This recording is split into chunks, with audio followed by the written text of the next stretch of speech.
ये चैप्टर है इल्यूमिनेशन। इसमें पढ़ेंगे दृष्टिगोचर होने वाला रंग पीलापन लिए हरे रंग का होता है, जिसे कलई रंग भी कहते हैं। एक ल्यूमेन बराबर होता है 0.0016 वाट।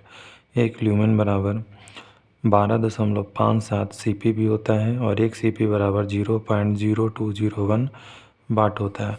प्रत्यक्ष प्रकाश हेतु उपयोगिता कारक का मान 0.4 से 0.6 तक होता है।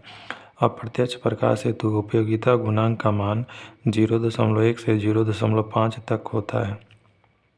कार्बन का गलनांक 3400 डिग्री सेल्सियस होता है। कार्बन का मितव्ययी कार्यकारी तापमान 2000 डिग्री सेल्सियस तक होता है।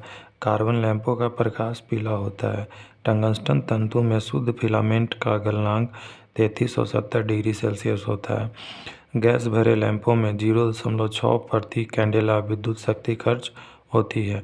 कार्बन तेतु लैंपों में 3 से 4 वाट प्रति कैंडल खर्च होता है।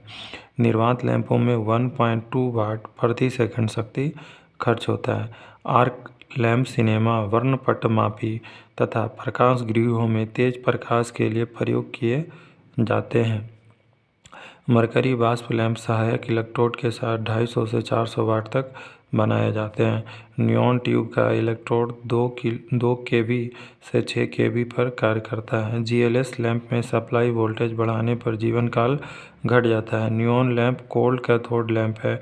जीएलएस लैंप की ल्यूमिन दक्षता सामान्यतः 10 से 18 वाट तक होती है। सोडियम लैंप हेतु ज्वलन वोल्टेज 400 से 600 वोल्ट होता है। सोडियम वाष्प लैंप में प्रयुक्त ऑटो ट्रांसफार्मर का क्षरण प्रतिघात उच्च होना चाहिए। फ्लैशर बल्ब स्टार्टर में प्रयोग किए जाने वाले हीलियम भरे लैंप जैसे होते हैं, जिसकी विद्युत वहन क्षमता प्रायः 300 मिली एम्पीयर तक होती है एवं इसकी रेटिंग 5 वाट तक होती है। फ्लैशर बल्ब का धारा मान एक बल्ब की धारा मान का 4 गुना होता है। समानांतर पथ में जुड़े कई बल्बों को यह नियंत्रित करता है। इसके साथ सभी बल्ब श्रेणी में जुड़े होते हैं। घर के बाहर लगाई जाने वाली लाइट की अंतःवेशन सुरक्षा इनग्रेस प्रोटेक्शन रेटिंग IP65 होती है। यह रेटिंग बाहर लगे उपकरण को भारी वर्षा और तेज हवा के झोंके में भी संतोषप्रद दक्षता को प्रदर्शित करता है। स्वचालित वाहनों की प्रकाश व्यवस्था में कम वोल्टेज वाले लैंपों का प्रयोग करते हैं। नियॉन लैंप गैस विसर्जन प्रभाव पर आधारित होता है। नियॉन लैंप नली परिपथ ने फायरमैन स्विच का संयोजन मुख्य स्विच के साथ किया जाता है। घरों में आवश्यक प्रदिमन 60 से 70 ल्यूमेन पर मीटर स्क्वायर होता है। सोडियम लैंप के लिए ज्वलन वोल्टेज 400 से 600 वोल्ट होता है। सोडियम वाष्प लैंप में प्रयुक्त ऑटो ट्रांसफार्मर का क्षरण प्रतिघात उच्च होना चाहिए। प्रिसीजन कार्यों के लिए प्रदीपन स्तर 500 से 600 लक्स होता है। चंद्रमा के प्रकाश के कारण प्रदीपन स्तर 0.3 ल्यूमेन पर मीटर स्क्वायर होता है। भार को स्विच ऑफ करने पर स्पार्किंग होने का कारण उच्च प्रेरक है जो परिपथ में विद्यमान है। फ्लोरेसेंट ट्यूब परिपथ में चोक का कार्य प्राथमिक रूप से निस्सरण को प्रारंभ करना है। अगर ट्यूब लाइट में चोक नहीं लगाया जाए तो फ्यूज हो जाएगी। एक नियॉन ट्यूब के प्रचालन के लिए आवश्यक वोल्टता ट्यूब की लंबाई पर निर्भर करता है। चोक कॉइल का प्रयोग केवल एसी धारा को नियंत्रित करने के लिए किया जाता है। प्रकाश द्वारा प्रकाशित तंतु पूर्ण आंतरिक परावर्तन के साथ चलता है। रोशनी के तिरछे प्रभाव के लिए कोणीय होल्डर का प्रयोग होता है। सामान्य बल्ब की तुलना में प्रतिदीप्त नली अधिक प्रकाश देती है।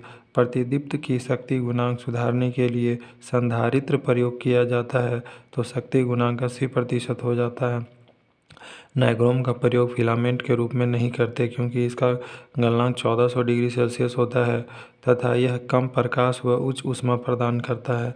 घरों में पंखे एवं लैंप समानांतर में जुड़े होते हैं जबकि सुरक्षा फ्यूज श्रेणी में जुड़े होते हैं। मरकरी एक सिल्वरी वाइट लिक्विड मेटल है। यह ऊष्मा का कम परंतु विद्युत का अच्छा चालक है। इसकी परमाणु संख्या 80 तथा संकेत Hg होता है। Hg को क्विक सिल्वर के नाम से भी जाना जाता है। इलेक्ट्रॉनिक चोक सर्किट के पावर फैक्टर को 98% बढ़ा देता है। सबसे नवीनतम प्रकार के fluorescent lamp rapid start lamp है। इंडिकेटर लैंप के पास फेज एवं न्यूट्रल दोनों कनेक्शन होते हैं। दूधिया लैंपों की भीतरी सतह पर सिलिका पाउडर की परत चढ़ाई जाती है।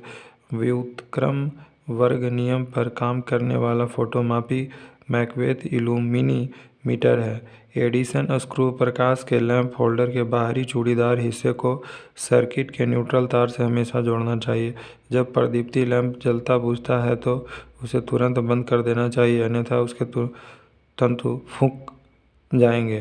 किसी वाहन की प्रकाशीय प्रणाली में हेडलाइट में 2 तार होते हैं। नियॉन लैंप को 12 मिलीमीटर व्यास में से प्रवाहित होने वाली धारा 20 मिली एम्पीयर होती है।